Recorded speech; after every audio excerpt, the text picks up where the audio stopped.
This one is beyond disturbing. I honestly couldn't believe what these parents did. But to find out, like, subscribe, and hit the post notification bell.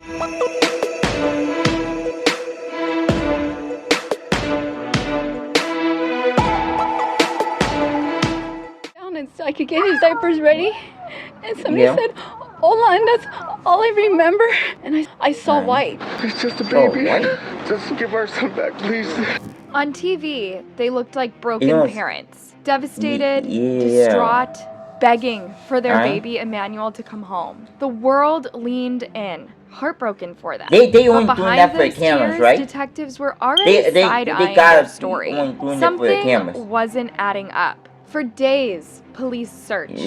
Volunteers canvassed neighborhoods. Canine units swept through fields and parking lots. Everyone prayed for the kidnapped baby to be brought. So they lie on the camera and say this was a kidnapping, but in reality, it was murder charges that...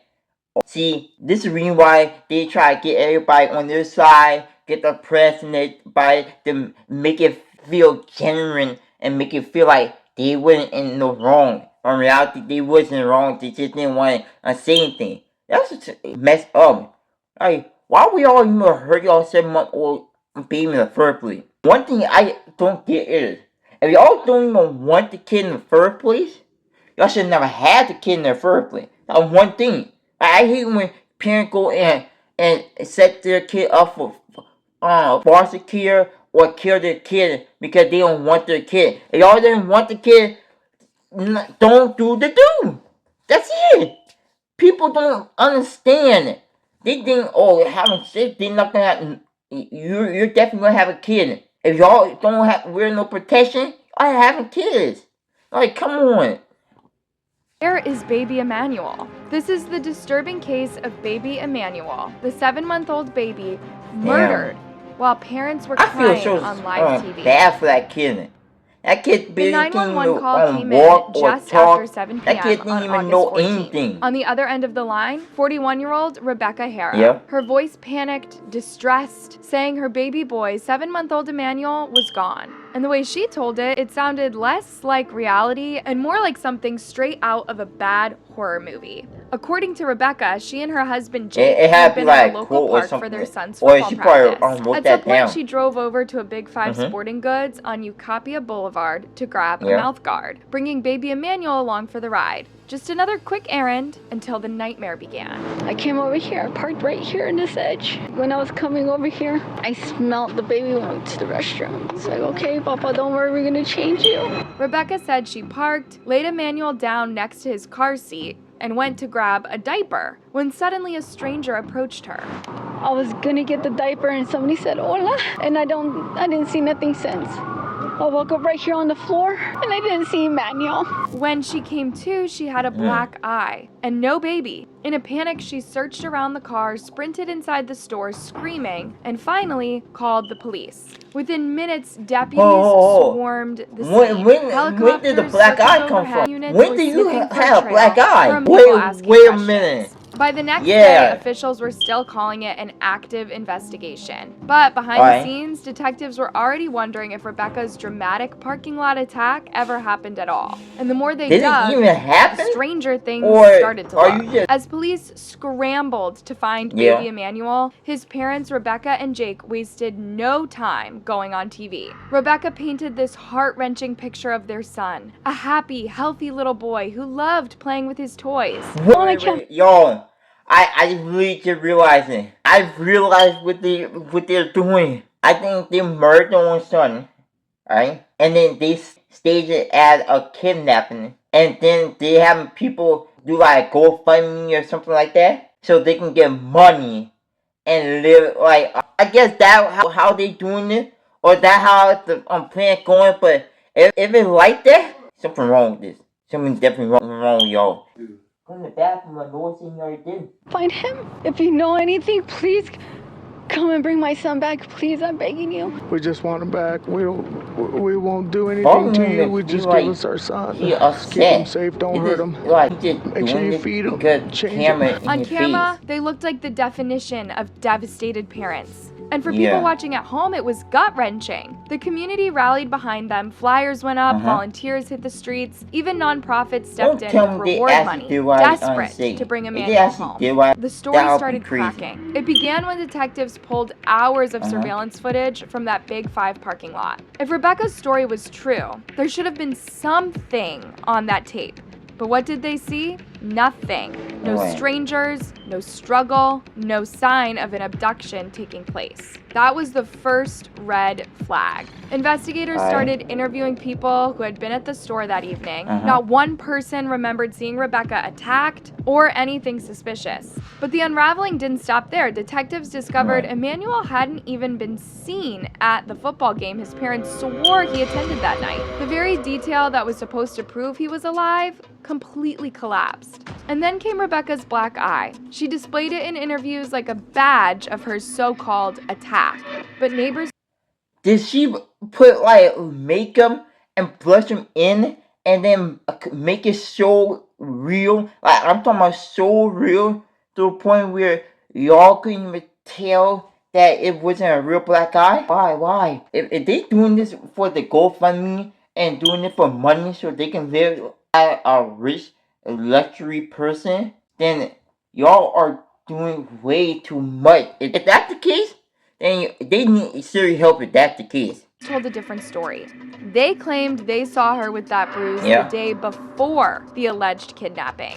That's when people started rewatching the couple's interviews. At first glance, Rebecca and Jake looked heartbroken, You had the black crying, eye the day emotional, before the kidnapping? exactly what you would expect But from didn't you just desperate say parents. But watch closer. He was crawling, he was kicking, he was playing with his toys. They slip into past tense when talking about Emmanuel. Their eyes stay dry. The sobbing looks almost staged. But why y'all talking about past No matter tense? how their voice was breaking, People are asking was like not what a single happened that tear. day after It or almost came yesterday across or as performative. or 2 or With 3 each days. No, revelation, they the asking support what for the happened Harrows the started day drying up. that he got Nonprofits kidnapped. that That's had what once people stood asking proudly about. behind them quietly backed away. The reward money disappeared. Even the Uvalde Foundation for Kids, which had been leading the charge, made a public statement withdrawing its support. We cannot, in good conscience, utilize our team and resources when so much is missing in this case. Of particular concern to us lies within the inconsistencies in the details and the sudden decision by the mother to end communication with law enforcement and our team. Tell me, what parent would do that who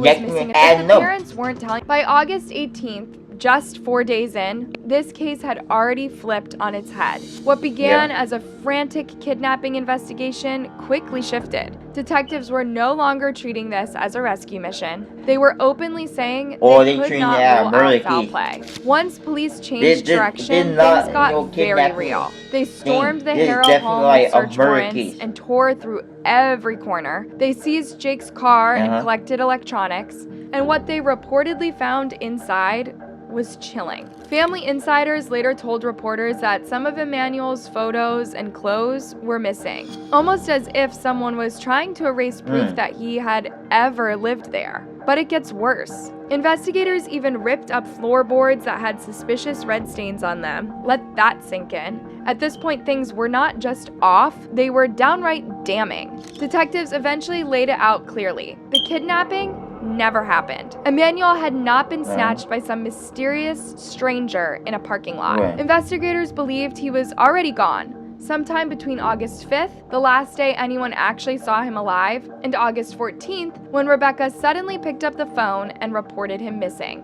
And here's the hardest part to even say out loud. Authorities do not believe Emmanuel's death was sudden. Baby Emmanuel was abused, victim of child abuse over time, and that eventually, because of that abuse, he succumbed to those injuries. But as if that was not disturbing enough, rumors started swirling online. People claimed Rebecca had been at that very same Big Five days earlier, not with a missing baby, but allegedly asking employees about security cameras after saying her car had been broken into. And the speculation was the kidnapping story just a cover-up because baby Emmanuel was already gone? That thought alone shook people to the core. How could anyone harm their own child and then lie about it? And making this Tears from strangers for a baby they never even knew.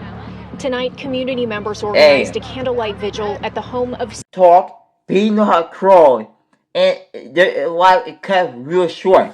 I can see your life is cut real short at 13, 14 years old, but you already experienced so much. But at 7 months, you didn't even spend anything. You had your first girlfriend, boyfriend. You didn't spend getting in trouble. You didn't spend getting a whooping. You didn't spend getting grounded, going to school, you didn't spend nothing. Like, come on. 7-month-old Emmanuel Haro, who investigators now say was murdered by his own parents. And just as the pressure was mounting, Jake made a move that raised even more suspicion. He got a lawyer. On its own, that's not unusual. Protecting yourself legally is normal. His attorney, Vincent Hughes, appeared on TV, insisting Jake was innocent and fully cooperating. It's normal, but then he slipped in people one getting a lawyer to chilling protect detail. themselves. He was not representing I seen Rebecca. people do that. Then, on August 22nd, it all came crashing down. Police swarmed the Harrow's Cabazon home and arrested both Jake and Rebecca on the suspicion of murder. The same parents who had been sobbing on television just a week earlier were now being led away in handcuffs. Here this morning, the San Bernardino County Sheriff's Department showed up at the home in Cabazon with an armored vehicle to arrest Emmanuel's parents, Jake and Rebecca. Why? This after a week-long investigation into their claim that Rebecca was knocked unconscious before their investigation is on. So the question hung heavy in the air. If police thought they knew where Emmanuel was, why hadn't they brought him home? The silence only fueled the speculation, and what happened next would turn this already tragic case into something that felt ripped straight out of a crime drama. Now, detectives have been really tight-lipped about the evidence they've got on Rebecca and Jake, but the reports that have been swirling are wild. According to some outlets, after the arrest, Jake actually confessed. The story goes that he told investigators he accidentally rolled over baby Emmanuel while sleeping. He allegedly disposed of his son's tiny body by burying him in a remote area near the 60 freeway. Not long after, police were even spotted searching a rugged valley off that freeway about 10 miles where baby Emmanuel was allegedly taken. And Jake tagged along. Did he just say he accidentally rolled over 7-month-old? How you accidentally roll over your own kid? How you have the courage to do that? How is that even possible? How you have the courage to accidentally roll your kid? And that means you probably mean to do that, and then you suffocating him to death. And then when you suffocating him to death, you go and grab him a lifeless, unmoving body, and you bury it deep where it's hard for anybody to find him. You're tackled, wearing an orange jumpsuit, walking through the rugged field with investigators. Now, was he actually helping? Not at all. Police later said he wasn't cooperative. But experts pointed out that maybe it wasn't about his cooperation. Maybe it was about psychology, watching his body language, seeing if he slipped up, because sometimes that says more than words ever could. Cadaver dogs were also deployed, but the search still came back empty. And just when it seemed like the story couldn't twist any further, it did. News Nation's Brian Enton, citing sources, claimed that after that failed search, Jake gave another confession. This time, he supposedly admitted that after killing his son, he dumped him into a trash can. And the way that confession allegedly came out, not in an interrogation room or in court, but in a setup inside his jail cell. Investigators reportedly planted an undercover inmate to push Jake into spilling the truth. They even tried the same trick with Rebecca, hoping she would crack too, but she didn't. She held firm, doubling down on her story. So what's real and what's a rumor? That's more. I things never get thought messy because you the could district do attorney something like came that. out swinging. I can tell you that that's not true. He did what really happened to baby Emmanuel. Yeah. What really happened to Since baby their Emmanuel? arrest, Jake and Rebecca have stood by each other every step of the way. From jail, Jake told reporters that his wife is innocent. Rebecca in turn doubled down, insisting Jake is a good dad who would never hurt his kids. But here's the problem. Jake's record tells a very different story. Court records show that when baby Emmanuel vanished, Jake was already on probation. Why? Because back in 2018, he was charged with brutally hurting another child he was supposed to protect. That child was his daughter from a previous marriage. Her name is Carolina. She is still alive today, but she is... Hold on. So you have your first marriage, and you almost harmed your first-born kid, and you couldn't harm her.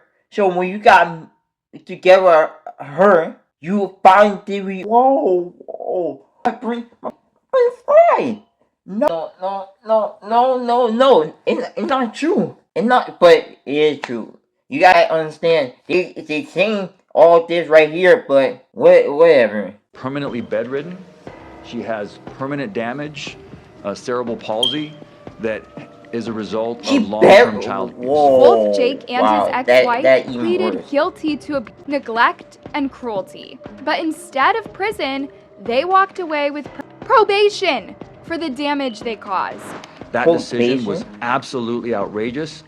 Mr. Hauer should have been in prison at the time that this crime happened. That kind of stupid. If that judge had done his job as he should have done, when people give Emmanuel would be alive today. Other people that even the sheriff agreed, saying this whole thing was if you didn't get probation or let absolutely off the hand, nothing worse you than should never harming be judged. a baby. Broken bones, injuries, life-altering trauma. And had that case been successfully handled how it should have been, Emmanuel would still be with us today.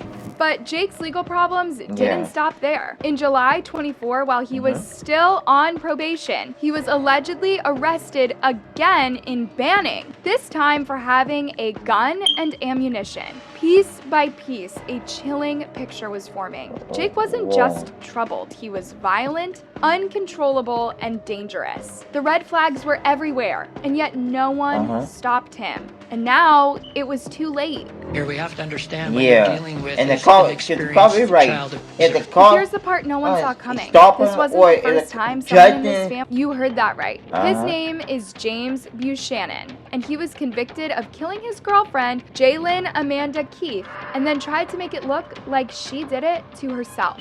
The details are horrifying. On March 15th, 2017, 27-year-old Jalen was found in the bathtub of their apartment with a single gunshot wound right to the forehead. When investigators questioned James, he claimed he had been asleep. James was... Hey, normally when people kill themselves, they go to the side like this. I'm just saying out side like this, and then boom, they will shoot themselves. Like, nobody will go like this to your forehead to yourself and shoot. Like, who in right mind see that kill yourself going like this and boom? But don't do this. This video all trying to see like why these people did what they do. Please don't do anything you see in this video. Please don't. A gun guy, like really into guns. There was no way he wouldn't recognize the sound of a gunshot. The trial made things even uglier. James had a history of heavy drinking, stints in rehab, constant fights with Jalen, and here's the kicker. The day before she died, Jalen told her family she was planning to leave him. Investigators believe James knocked her out, put her in the bathtub, and shot her in the head. By 2018, he was sentenced to 50 years to life. Because so when people learned this about Rebecca's brother, the questions started flying. People couldn't help but wonder, is this just coincidence, or does darkness run in this family's blood? This case is still unfolding, so there are still a lot of things we don't know. Right now, Rebecca and Jake are both being held on $1 million bond each. Rebecca continues to insist she's innocent, saying she just wants to be out there searching for her son. But investigators aren't buying it. They're convinced baby Emmanuel's I'm already not gone. buying And it. it's hard not to see this as yet Like, another if case where someone the would warning kidnap, signs were there all it would along. take But up no like one 2 or acted 3 until weeks. it was too late. And It they'll raises find some painful like questions. everything. How There'll many be like tragedies proof like and this stuff. could be prevented But this right if here, past abuse there was cases no were evidence actually of no dealt with kidnapping. the way that they should be? And there was And maybe the nothing hardest to question of see all, that how many he other was kids actually are kidnapped. still out there living in the same kind of nightmare Emmanuel never escaped?